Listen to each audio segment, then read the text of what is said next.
Pemerintah Provinsi DKI Jakarta memutuskan untuk memperluas kawasan penerapan kebijakan ganjil genap. Selain untuk mengurangi tingkat kemacetan, perluasan kawasan kebijakan ganjil genap diharapkan juga bisa mengurangi tingkat polusi udara yang tinggi di ibu kota DKI Jakarta. Pemirsa, untuk memahami lebih banyak kemudian bagaimana rute-rute baru yang dimana akan diterapkan ganjil genap, saya akan tampilkan sejumlah data untuk Anda supaya kita lebih banyak mengetahui mengenai penerapan yang nanti akan mulai diterapkan pada tanggal 9 September 2019.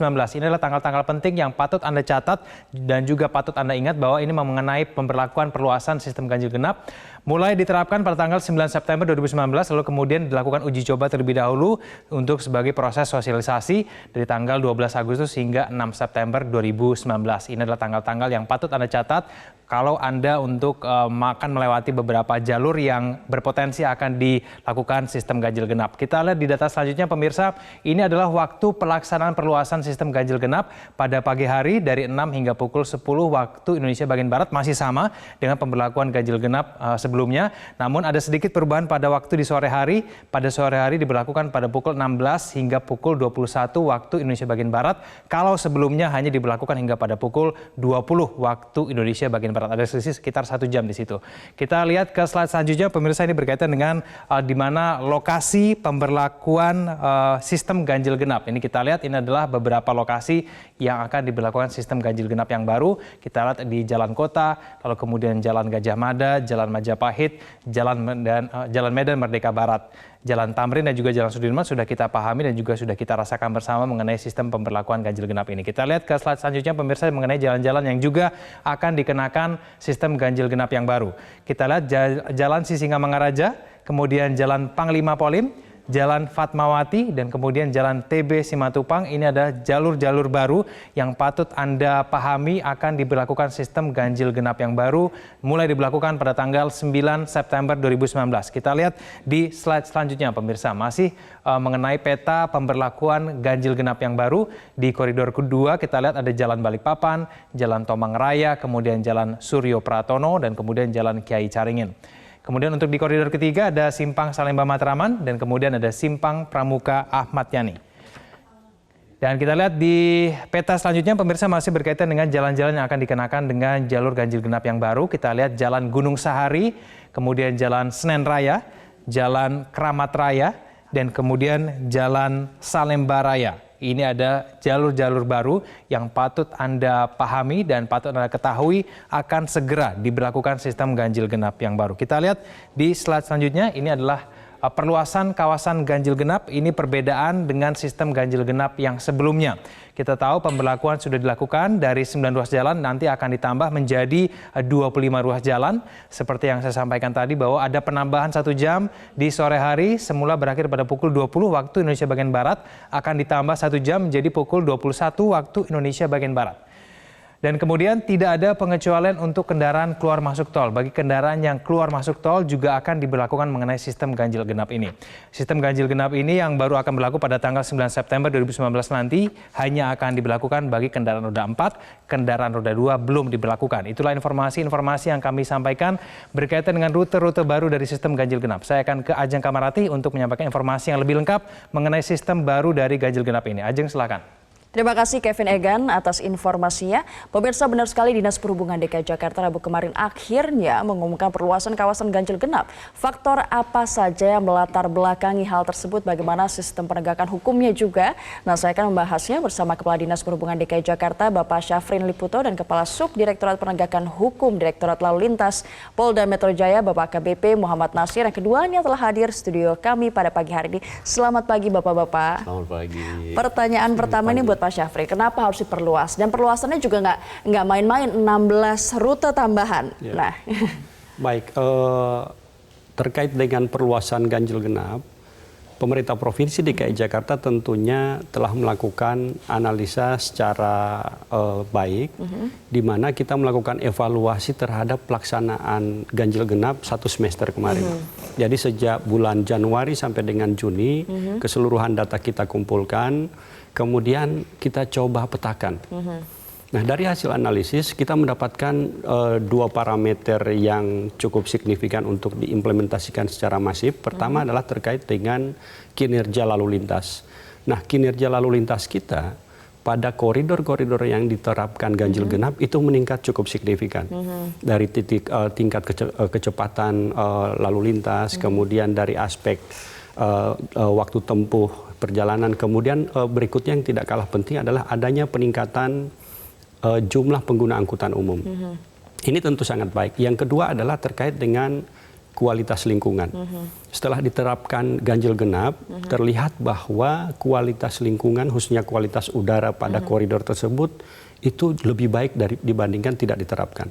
Begitu diukur, ternyata kualitas udaranya di bawah ambang batas yang ditetapkan. Jadi intinya banyak orang yang lebih memilih untuk naik transportasi umum saat diterapkan ganjil genap ya Pak? Iya, sebagian terjadi shifting dari kendaraan pribadi ke angkutan umum. Dan setelah kita coba lihat dengan kondisi Jakarta yang saat ini begitu kualitas udaranya buruk, maka kita perlu melakukan strategi jangka mendesak untuk meningkatkan kualitas udara. Nah, salah satu strategi jangka mendesak kita adalah dengan implementasi ganjil genap. Nah, kita harapkan dengan adanya perluasan ganjil genap ini, maka akan tercipta suatu kawasan pembatasan lalu lintas. Dan jika kita lihat tadi peta, begitu kami terapkan pengembangan ganjil genap di koridor-koridor tersebut, akan terlihat Jakarta itu membentuk satu kawasan yang nantinya ini kita implementasikan sebagai kawasan pembatasan lalu lintas.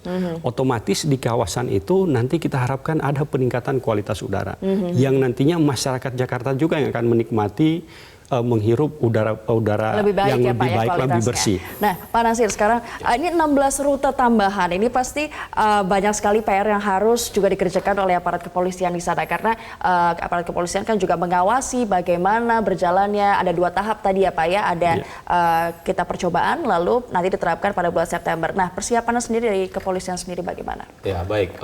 Kepolisian itu punya struktur organisasi yang cukup luas. Dari mulai tingkat Polda, Polres sampai dengan Polsek, bahkan di tingkat-tingkat lalu lintas itu ada yang namanya pos lantas. Artinya kita bekerja sudah terstruktur secara sistematis menggunakan pola-pola penggerakan pasukan, penggerakan personil itu sesuai dengan kebutuhan. Artinya apabila penambahan dari 9 ruas jalan menjadi 25 ruas jalan yang akan diterapkan terhadap ganjil genap, petugas-petugas kami itu sudah siap dan pada saat sebelum diterapkan petugas kami sudah melakukan kegiatan-kegiatan yang rutin. Namun pada saat nanti diterapkannya kegiatan ganjil genap pada ruas-ruas tertentu, mungkin kita akan meningkatkan kualitas pekerjaan mereka dan mungkin menambah personil pada titik-titik tertentu, terutama di pintu-pintu masuk dari non-GAG menjadi ruas GAG. Itu Oke, PR-nya juga yang nanti akan dilakukan adalah sosialisasi. Kita akan bahas tentang sosialisasinya seperti apa usai jeda satu ini. Tetaplah bersama kami di Metro Pagi Prime Time.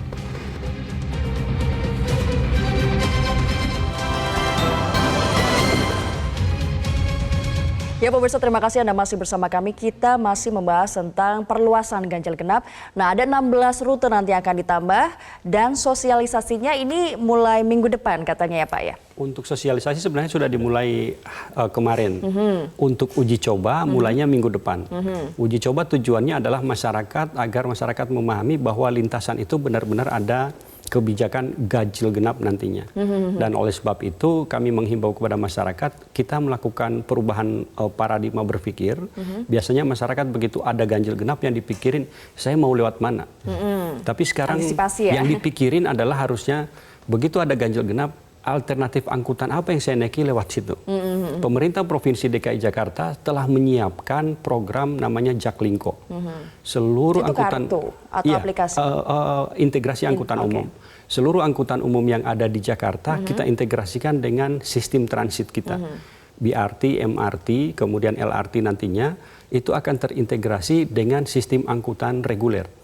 Ada angkot, ada Metro Mini Kopaja, Maesari, semuanya kita akan integrasikan, dikemas dalam satu program Jaklingko. Jadi ini juga perluasannya memang membutuhkan transportasi umum yang juga memadai. Nah, PR-nya juga bagi aparat kepolisian adalah membantu Dinas Perhubungan itu untuk mensosialisasikan. Uji coba sudah minggu depan, bagaimana persiapannya? Ya, Dalam uji coba nanti mungkin kita akan melakukan penggelaran pasukan lebih banyak karena kita akan menyesuaikan dengan kebutuhan masyarakat, terutama pengguna jalan. Pada uji coba itu akan menambah deretan panjang kemacetan karena ketidaktahuan, kita harus mengeluarkan kendaraan dari jalur tersebut, mungkin mencari alternatif lain dan memberikan sosialisasi dalam bentuk tulisan yang mungkin di kawasan tersebut merupakan bagian dari... Iya Pak, kadang-kadang kan mobilnya kecil terus tulisannya di atas kecil lagi, kita suka nggak tahu gitu kan. Ini ada terobosan nggak sih Pak nanti untuk menandai misalnya sudah memasuki kawasan ganjil genap gitu. Baik, selain kita melengkapi rambu, kemudian kita akan tambah spanduk, kami merencanakan juga di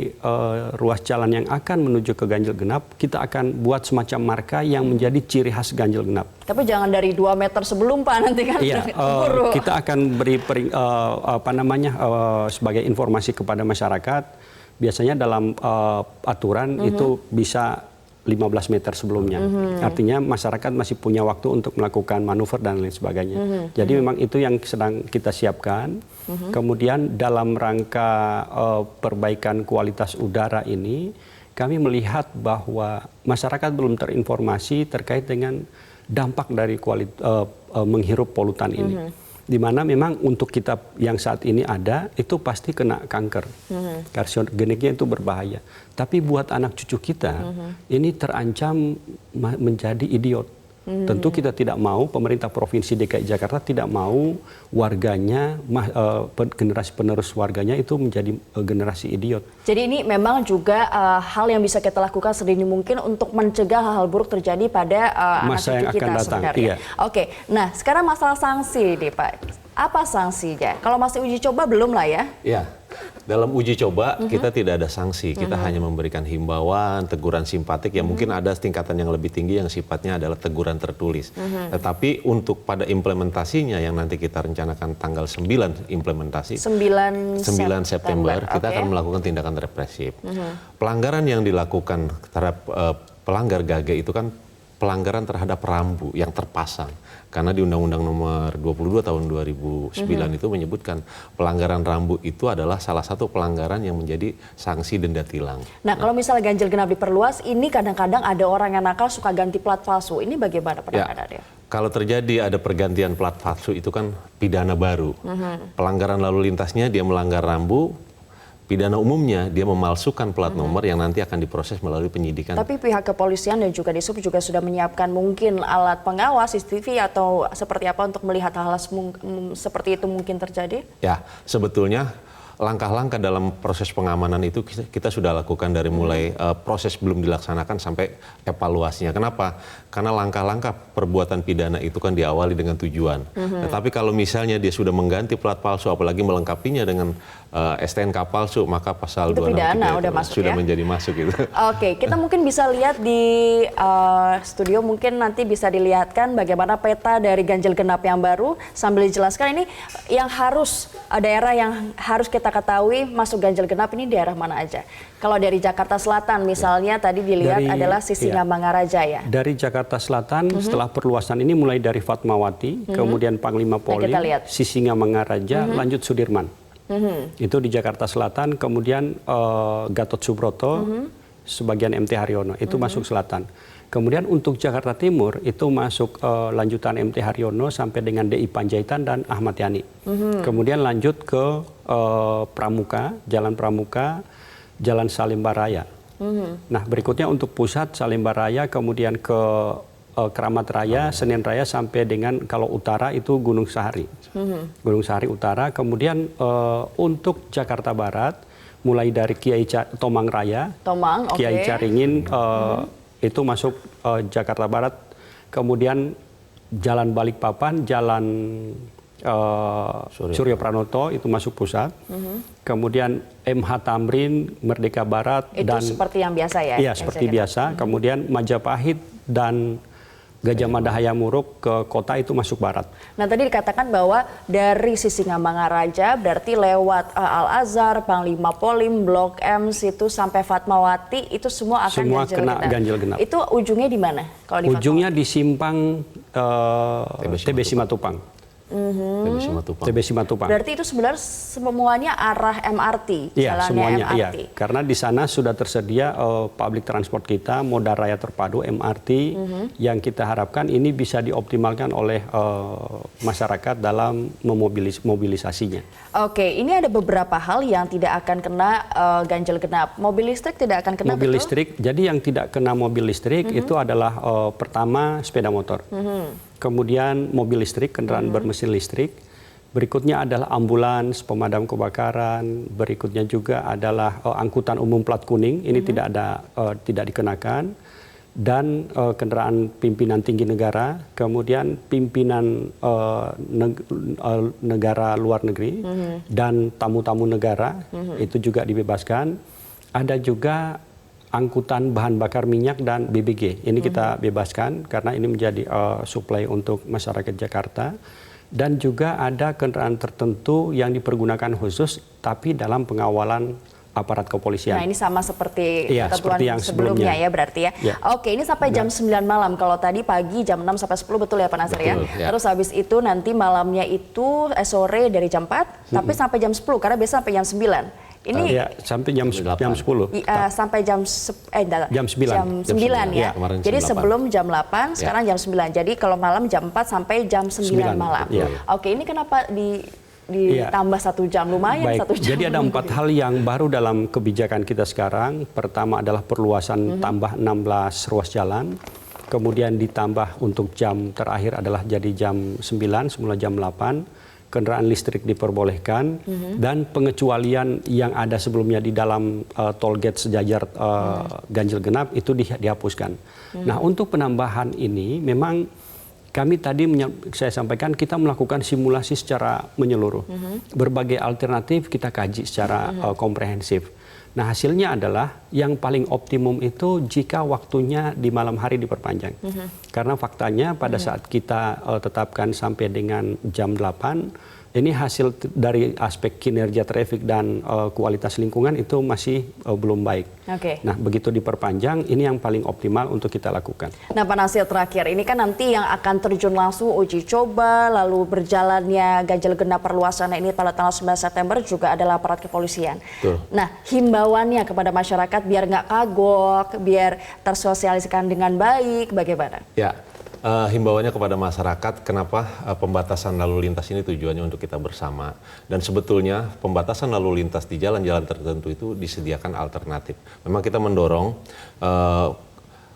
kemacetan itu jangan sampai terjadi dan menumpuk pada satu titik, tapi kita berharap kepada masyarakat agar lebih menggunakan kendaraan atau public transport. Dan petanya itu bisa dilihat di mana saja, nanti mungkin banyak yang kagok takutnya Pak. Ya, kalau petanya sebetulnya kan kita sudah sosialisasikan. Ruas-ruas 25 jalan yang disampaikan oleh pemerintah daerah itu kan sudah tersebar kemana-mana dan artinya bisa dilihat di mana.